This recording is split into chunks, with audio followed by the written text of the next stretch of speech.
हीर और नवाब के रास्ते अलग हो गए, लेकिन कहानी यहीं खत्म नहीं होती, बल्कि यहीं से शुरू होता है असली तूफान।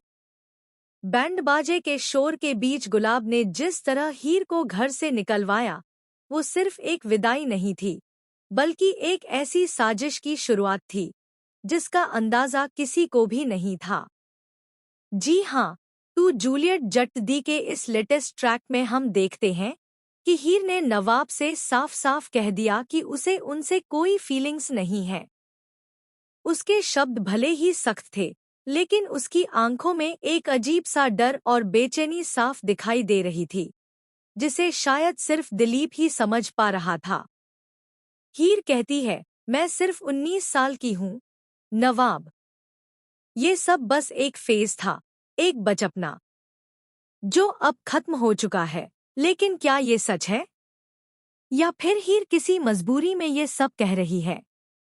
नवाब इस सच्चाई को मानने के लिए तैयार नहीं होता। उसका दिल बार बार यही कहता है कि हीर झूठ बोल रही है। लेकिन जब हीर बिना पीछे देखे घर छोड़कर चली जाती है, तो नवाब का दिल भी टूटकर बिखर जाता है। वो गुस्से और दर्द में आकर कह देता है, आज के बाद हमारा रिश्ता खत्म, हमेशा के लिए। गुलाब इस पूरे सीन में सबसे ज्यादा खुश नजर आती है। उसके चेहरे की मुस्कान कुछ और ही कहानी बयां कर रही होती है, जैसे उसने वो हासिल कर लिया हो जो वो लंबे समय से चाहती थी। लेकिन असली ट्विस्ट यहाँ से शुरू होता है। जैसे ही हीर घर से बाहर निकलती है, अचानक उसका फोन बजता है। वो कॉल देखकर घबरा जाती है और तुरंत एक सुनसान जगह पर जाकर बात करती है।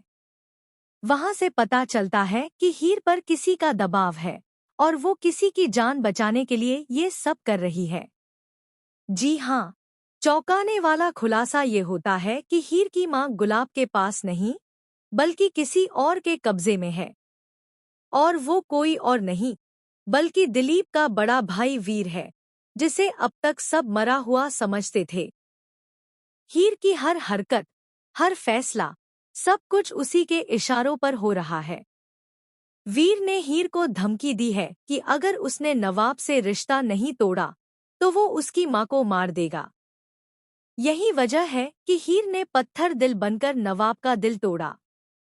दूसरी तरफ दिलीप को कुछ अजीब सा महसूस होने लगता है।